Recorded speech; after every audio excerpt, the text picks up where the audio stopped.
Bon, Christophe, Alors, Thierry, on se retrouve après quelques mois. ouais. On te croyait, il y en a peut-être qui te croyaient mort, tout maigre, Non. tout maigrichon, tout Toujours palo, pas, toujours pas. après Ça avoir va, mangé ça des va. fruits et des légumes. Donc ça fait 5-6 mois là qu'on s'est dit. Ben, ouais, depuis le mois de mai ou juin, je sais plus si t'étais venu au mois de juin, si on s'était vu. Je crois que l'interview on l'avait faite début juin. Début juin, un donc ça petit peu. devait faire à peu près 2 mois, ouais, c'est ça, 2 Ouais. mois que j'avais attaqué Donc pour, le pour replacer le cadre un petit peu, Ouais. Christophe, donc un copain, on fait une formation ensemble. Tu fais du plongeon de haut vol en milieu naturel, c'est-à-dire ça. en mer, donc dans des conditions, ben voilà, ça demande beaucoup de conditions physiques parce que il y a à la fois le plongeon puis la résistance à l'eau froide. Voilà, c'est ça, toute l'année en fait. On fait toute l'année, voilà, on s'entraîne aussi l'hiver. Et Jusqu'à- tu plonges pas avec des combinaisons de plongée. Non, alors des fois en combinaison quand on fait des entraînements qui sont longs pour garder la concentration en fait, Ouais. surtout pour le mental. Mais sinon on fait aussi en slip toute l'année, même en eau froide, quand à l'extérieur il fait 2 degrés. Et l'eau elle descend à peu près, nous on fait au calanque de Cassis vers Marseille. Et l'eau elle descend à 13 degrés, voilà, on est sur D'accord. du 13 degrés. Voilà. Et puis on s'entraîne aussi en montagne, en immersion pour l'eau froide, voilà. D'accord. Donc voilà, une discipline assez exigeante. Voilà. Et donc suite à nos nombreuses discussions, en mai dernier, tu as commencé à faire des réformes dans ton alimentation en incluant beaucoup plus de fruits et des légumes, Mhm. en diminuant très fortement la prise de produits animaux, Ouais. en arrêtant tout ce qui est protéines mais en poudre ou les choses comme ça. Ouais, T'as c'est arrêté ça, ouais, complètement. toutes les protéines. Donc est-ce que tu peux nous raconter? Donc il y a une première vidéo dans laquelle tu rendais compte un peu de ça, et je mettrai le lien là sous la vidéo pour que Ouais. les gens aillent voir. Donc depuis, comment ça s'est passé? Première question, est-ce que à force de manger des fruits et des légumes, tu as une perte de masse, une perte de muscle? Non, pas une perte de muscle, un assèchement, on va dire. T'as perdu la masse grasse? Voilà, perdu un petit peu de la masse On vient de grasse. te peser là sur la balance, tu es à 7% à peu près de masse grasse, Voilà, ce qui c'est commence ça. à être bien sec. Et d'ailleurs, je la ramènerai régulièrement pour suivre. Voilà, pour voir l'évolution. Ouais, Après, ouais, c'est tout bien à fait. ça, c'est bien, À c'est 7%, on est vraiment dans du sec, et c'est très bien, je pense, Voilà. pour ta discipline. Ouais, c'est très très très bien. Ouais. Il y a vraiment. Et puis bon, bah j'ai eu aucune blessure depuis que je me suis mis sur le cru en fait. Enfin, Oui, j'ai alors- pas eu alors- de blessure parce que j'ai commencé à mettre là-dedans, donc en te rencontrant et en discutant, j'étais interpellé par ta façon de manger, comme je disais. Et puis surtout, j'ai eu une déchirure au quadriceps là sur un impact en haut vol. Et j'étais un petit peu immobilisé et donc j'ai commencé à étudier toute l'alimentation crue, j'ai regardé tes vidéos, tout ça, et je m'y suis mis en fait suite à une blessure. Donc déjà, bah, la guérison, elle a été plus rapide que prévu, que ce que m'annonçaient en tout cas les médecins. Parce qu'apparemment, en mangeant cru, il y a un phénomène de cicatrisation qui est plus Beaucoup rapide. plus rapide, oui. Voilà. Et donc après, je me suis lancé dedans.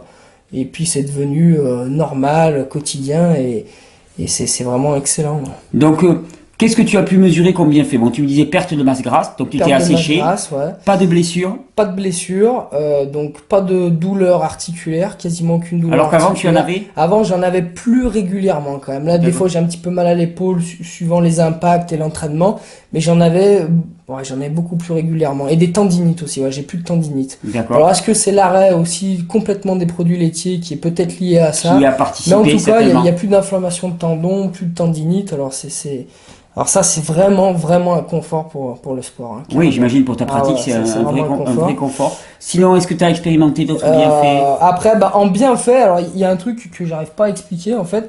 Je pratique aussi l'apnée, mais on va dire en loisir pour le plaisir. Et cet été, donc j'étais à la Ciotat, là vers la caravane, et donc j'ai refait des descentes en apnée. Et en fait, mon maximum l'année dernière, c'était 19 mètres 10. J'arrive à descendre, mais en m'entraînant beaucoup plus régulièrement pour l'apnée. Et là, j'avais quasiment pas pratiqué d'entraînement spécifique à ça pour l'apnée. Et en fait, j'ai réussi à descendre. Donc au début, j'ai fait du 18 mètres, après 22 mètres, et je suis arrivé jusqu'à 25 mètres 10. Ce qui est ton record absolu. Voilà, ce qui est à mon humble niveau, parce que c'est pas pas ma discipline, mais j'avais jamais fait autant. Donc j'ai gagné quasiment 6 mètres de profondeur en apnée, ce qui est bien pour moi, sans m'entraîner. Donc je peux que remettre par rapport à l'alimentation, parce que je vois pas Ah ouais, puis je vois rien augmentation de la capacité. Tu Ouais, sais, quand les comme poumons maintenant. commencent à se nettoyer, Ouais, eh bien ça leur se fonctionnement est plus efficace. De toute façon, globalement, tu as un fonctionnement plus efficace du corps qui se met en place, que ce soit en termes de guérison, que ce soit en termes de fonctionnement. Et c'est ce que tu expérimentes. Et donc, au niveau de ta transition alimentaire, tu as franchi encore des étapes, tu as Voilà, rajouté des bah, fruits et il légumes. y a pas long, le gros truc que j'ai vraiment franchi, c'est il y a maintenant un mois peut-être, j'ai arrêté en fait le gluten. Voilà, il te restait un peu de gluten et tu Voilà, l'as bah, supprimé. il m'en restait carrément parce que je consommais encore beaucoup de pâtes quand même, pas D'accord. mal de pâtes et des céréales aussi. Voilà. Et donc en regardant aussi des vidéos, donc j'ai appris que le gluten, en fait, ça faisait comme une espèce de pâte visqueuse qui se collait à l'intérieur des parois des intestins, ce qui empêchait les échanges de nutriments et de vitamines. Donc je me suis dit, c'est quand même dommage de bien s'alimenter et de pas bénéficier à 100% de tout. Mais tu sais que c'est terrible parce qu'il y a beaucoup de gens qui consomment énormément de produits et qui en fait n'en tirent rien. C'est-à-dire que ce qui part à la selle, c'est quasi l'intégralité de ce qu'ils consomment. C'est ce qu'on appelle la malabsorption. Et elle est chronique chez nombre de personnes. Ça, je trouve que c'est vraiment terrible. Alors quand j'ai appris ça sur le gluten, parce qu'avant je connaissais pas, donc j'ai arrêté et quelques jours après, enfin plusieurs jours quand même, peut-être au bout de 10-12 jours environ, je me suis mis à avoir des grosses douleurs à la tête, des forts maux de tête, alors que j'en avais jamais avant. Et ça a duré 1 jour, 2 jours, 3 jours, environ une toute petite semaine. Et ensuite, c'est reparti comme c'est venu. Et j'arrivais pas à l'expliquer. C'est pour ça que je t'ai appelé par rapport à ça, parce que je savais pas du tout de quoi ça venait. Voilà, alors quand on n'est pas habitué, c'est les phénomènes de sevrage, effectivement, par rapport au gluten. C'est-à-dire que souvent, il y a le fait d'arrêter le gluten, tu as un phénomène de désaccoutumance qui doit se passer, qui passe par cette phase un petit peu douloureuse. Et en plus, ça lance des processus de détoxination. Détoxination, ça veut dire que des produits qui étaient séquestrés dans ton corps, qui étaient, qui avaient été rangés dans un coin, eh bien, sont libérés parce que quelque part, il y a plus d'énergie pour les traiter. Donc, le simple fait d'avoir arrêté le gluten a remis en circulation tous ces produits-là que ensuite tu as éliminés. Et c'est eux qui ont créé ce malaise et qui se traduit souvent par des migraines, par des courbatures. Selon les personnes, ça peut même aller jusqu'à des douleurs inflammatoires aiguës, tu vois. Ah ouais, selon les personnes. Toi, ça a été au niveau de la tête, c'est très fréquent. C'est un peu on passe le mur, quoi, quelque part, tu vois. Et une fois qu'on a passé le mur, après, c'est parti. Donc, au début, je pensais que je m'étais pas assez reposé. Alors, j'ai mieux dormi, j'ai pu se reposer. Mais en fait, ça passait pas. C'est pour ça que migraine classique de l'arrêt du gluten. C'est phénomène de désaccoutumance.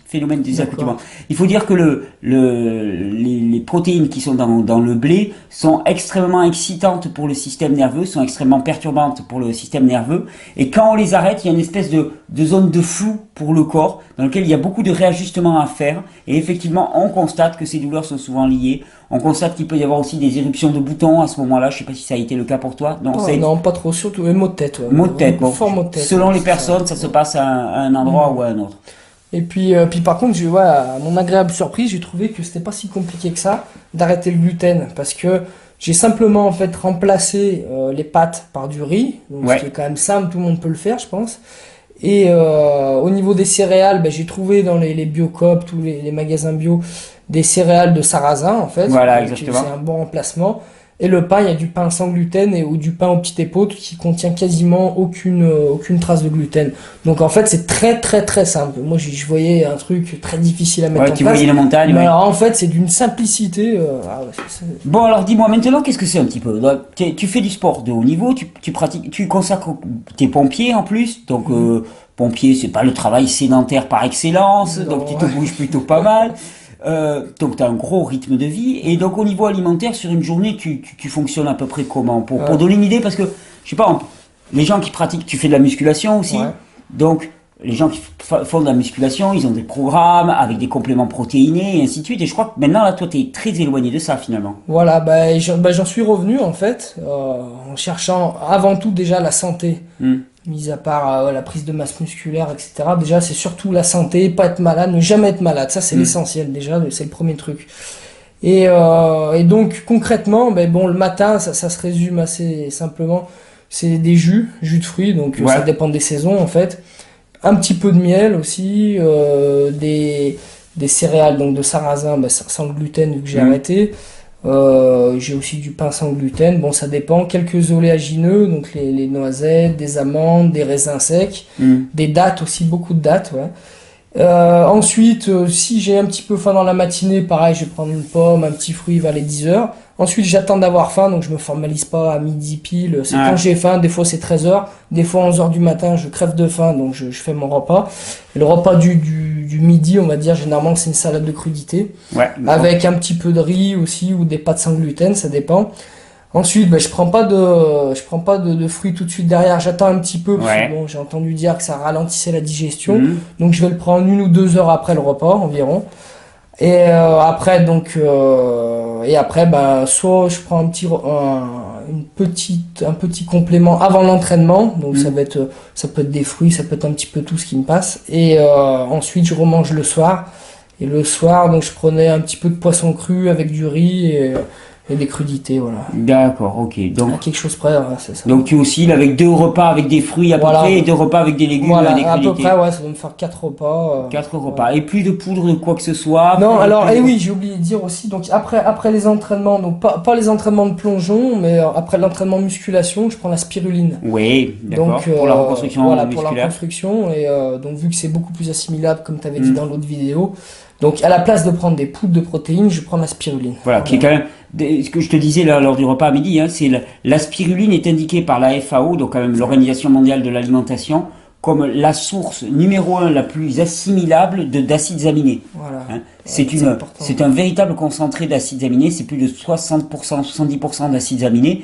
Donc pour quiconque cherche un petit surplus d'acides aminés parce qu'il y a du gros catabolisme, parce qu'il y a beaucoup d'efforts musculaires, c'est vraiment une panacée, effectivement. Et c'est beaucoup plus biodisponible, beaucoup plus assimilable que le reste. Ouais, tout à fait. Et j'ai aussi oublié la levure de bière sur les salades aussi. Voilà, ok, d'accord. Aussi. Pareil, d'ailleurs, comme la spiruline.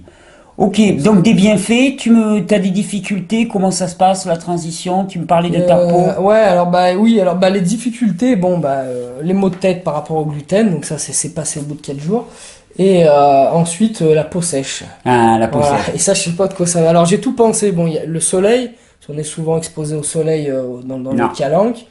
Ensuite, Ça qu'est-ce que suffit j'ai pas. pensé? Le chlore dans les piscines. Mais Bah, bon, j'y allais les autres années et j'avais pas spécialement autant de démangeaisons. J'ai arrêté aussi les gels douche, on va dire chimiques, les choses comme ça. Donc je savais que ça asséchait déjà la peau. Donc je prenais des choses naturelles, mais j'avais toujours la peau sèche. Et ben là je suis coincé. Ouais. Ah, l'acidose, j'avais pensé à l'acidose. Bah ouais. Entre nous avec les copains, on appelle ça le syndrome de Daniel, parce que j'ai un copain qui s'appelle Daniel, Ouais. qui a vécu ça de manière assez aiguë cet été.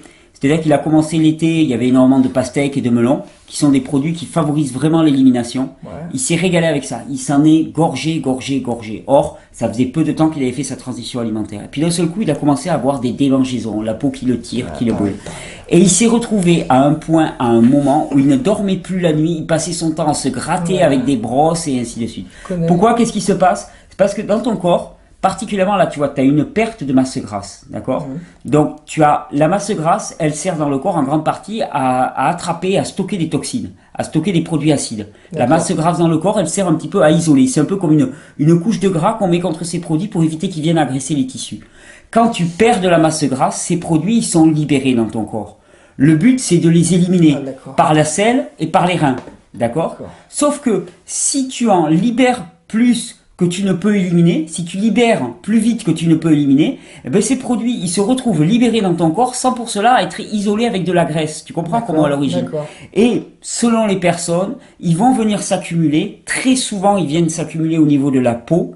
Et là, c'est là que ça crée ces petites inflammations, ces petits picotements. C'est surtout, alors c'est pas dans les membres inférieurs, surtout au niveau du ventre, du dos et des bras. Et des bras. Alors là, ça veut simplement dire que le rythme de leur relâchage des toxines est supérieur à ton rythme d'élimination.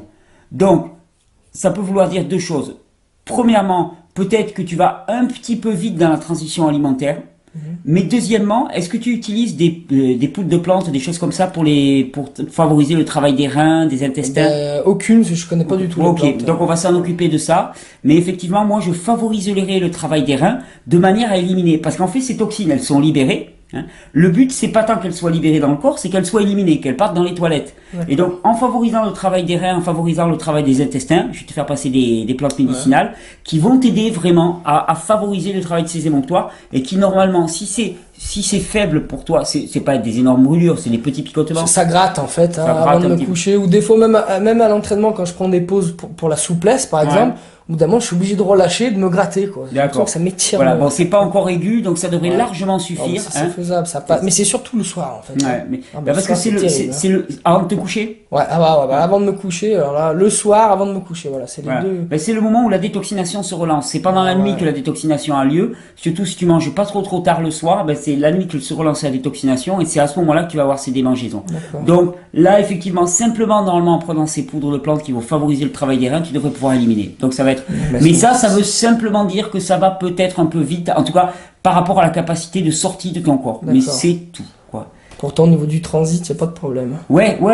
Mais c'est au niveau des reins, peut-être Peut-être qu'il les faut, reins, alors. voilà, qu'il faut Mais les faire. reins, comment tu vérifies? C'est par rapport à l'urine, non? Ouais, exactement, par rapport à la couleur, la densité de l'urine. Puis le simple fait que là, ça te démange, moi, ça me fait dire que ça pourrait éliminer beaucoup plus. Ça pourrait Ah ouais, éliminer ça beaucoup pourrait plus. éliminer plus. Et puis, le bon test, c'est de prendre ces poudres-là et de voir si ça améliore Voilà, la chose. ouais, Si ouais, ça très améliore, de toute façon, c'est que la Ouais. fonction est améliorée. Eh ben, il n'y a pas de problème. Ouais, Donc, c'est- en résumé, moins de masse grasse, moins de blessures, Voilà. au niveau Plus d'énergie. plus d'énergie, fatigue, qu'est-ce que ça donne Mais non, alors là, la fatigue. Ça a Non, disparu. y a pas. Eh ben, ouf. Bon, T'es- déjà, je dors mieux. Enfin, je dors plus quand même, un petit peu plus. Je Ouais. me repose plus dans la journée. Je suis fatigué. Donc, j'arrive de vie un peu moins speed qu'avant. Donc, déjà, ça aide. Et non, la fatigue. Elle a disparu Bah, Tu étais déjà non. fatigué ou pas? non, alors j'avais beaucoup d'énergie quand même, mais Ouais. j'avais plus de périodes de fatigue quand même, et dû à la digestion en fait. Oui, c'est ça. voilà, c'était ton problème. Et à toi. voilà, c'était un petit peu le problème. Mais là, non, j'ai pas de. Non, non. Donc là, c'est Non, un ça processus va. qui continue. Ah bah là, oui, mais là, après, de découverte en découverte, il y a peut-être des choses encore qui vont changer, qui vont se régler dans l'alimentation. Ouais. Comme je te disais par rapport aux poissons, là, j'ai vu le reportage sur Envoyé spécial, ça m'a interpellé. Parce que je consommais beaucoup de sushis, en fait, de poissons crus, de choses comme ça. Et quand tu vois ce qu'ils mettent dedans, ça fait peur. Alors, ou alors, en prendre moins, de meilleure qualité. Bon, je vais voir par rapport à ça, je vais régler, mais T'es en chemin. c'est en tu chemin, progresses, voilà, c'est tu ça. progresses. Et je vais pas faire de noir à blanc ou de blanc à noir, quoi. C'est Ouais. c'est une Non, je progression, te, mais je te le conseille pas, surtout Ouais. que bon, t'as un niveau de performance à maintenir, donc il s'agit pas de partir dans les longues périodes de détoxination dans lesquelles tu sois Ouais, c'est fatigué. ça. Et je C'est trouve vrai que que c'est exemplaire parce que tu vis, parce que finalement, tu n'as pas vu baisser tes performances, au contraire, Ah non, elles au ont vu que contraire. s'améliorer. Ah oui, au contraire, ouais, là, au niveau de la résistance, de tout, c'est que mieux, que mieux, que mieux. Et est-ce que tu interpelles les gens par rapport à ça, dans ton club, dans tes... Bah oui, on en discute pas mal. Bah, au travail déjà, Ouais. beaucoup au travail, parce que bah, vu que je mange plus vraiment comme avant, bah, les gens ils me posent des questions. Donc on discute beaucoup de ça. Il y en a qui s'y mettent petit à petit, donc je leur donne ton nom, le site, les émissions sur YouTube. Et il y en a beaucoup qui commencent vraiment à s'intéresser à ça. Ils cherchent aussi bah, soit de la performance sportive, soit à sécher, comme on dit, enfin Voilà. à maigrir en fait. Tout le monde cherche Et à voilà, sécher, voilà, donc en c'est pour gros ça que c'est ça. Tout le monde Et toi, cherche. t'es assez impressionnant, d'ailleurs, Et- je te vois physiquement, hein. Mais par par des formules, des régimes qui sont contraignants, les gens ils arrêtent ou ça leur convient pas. Oui, c'est Moi trop je leur dis, contraignant. t'as tous les bienfaits, tu te fais plaisir, t'as des fruits super bons, tu redécouvres des saveurs, t'as aucune contrainte, tu manges à ta faim, à ce que tu veux, et en Oui, même temps tu sèches. T'es pas affamé Et du en tout. plus, tu n'as aucun complément qui coûte cher, t'as rien du tout. Je dis Mais alors c'est tout bénef. mais tu sais que c'est valable aussi pour la perte de poids pour des personnes qui ne font pas de sport. Je leur dis toujours, ce qui est merveilleux, c'est Ouais. que c'est pas une approche de la privation, Non. c'est une approche du changement de qualité, de type de Voilà, produit. c'est ça. Mais il y aura aucune privation. Au contraire, tu vas pouvoir Non, manger non, non, autant au que tu contraire. veux. C'est Ouais, pour ça c'est que ça. c'est tout à fait tenable Ah longtemps. oui, il quoi. n'y a pas de privation, hein, c'est ça. Ouais, c'est- et donc c'est le intéressant. message commence à passer. Et je le le message, ouais, il passe pas mal. Ouais. Il passe pas mal. Ouais, il passe bien. Et puis les gens, ils sont un petit peu en recherche. Je pense qu'ils commencent à en avoir marre de toute cette nourriture industrielle, de toutes ces choses-là. Ils sentent qu'ils sont pas bien quand même. Il y a des trucs qui vont pas, quoi. Donc, Hein, malgré donc tout ils ton- sont à la recherche de nouvelles choses ou de trucs plus saines en tout cas. Et bah, le message, ouais, il passe très bien. Il passe Très très bien, bien. ouais, il passe bien. Après, bon, bah, il y a encore des choses qui sont dures pour les personnes, comme arrêter la viande. Il y a des choses comme ça, quoi, qui sont ancrées depuis tout petit. Donc après, c'est des déclics, Ça voilà. évolue petit à C'est petit. une Voilà. Et puis c'est des évolution, clics, ouais. c'est Ouais, des déclics, comme déclics, comme tu le dis. Toi, tu as eu un déclic, et puis voilà. C'est des déclics, hein, donc. Mais bon, ça passe bien, hein, en tout cas. Voilà. C'est super, je te Tout va remercie. bien, Je tout te va remercie, bien. Christophe. Bah, écoute, pareil, on hein. refait le point dans 6 mois. Allez, pas de problème. On Dans refait le 6 point. mois, on prend le rendez-vous. Je te remercie, Ça va, Christophe. ciao, Thierry. Ciao.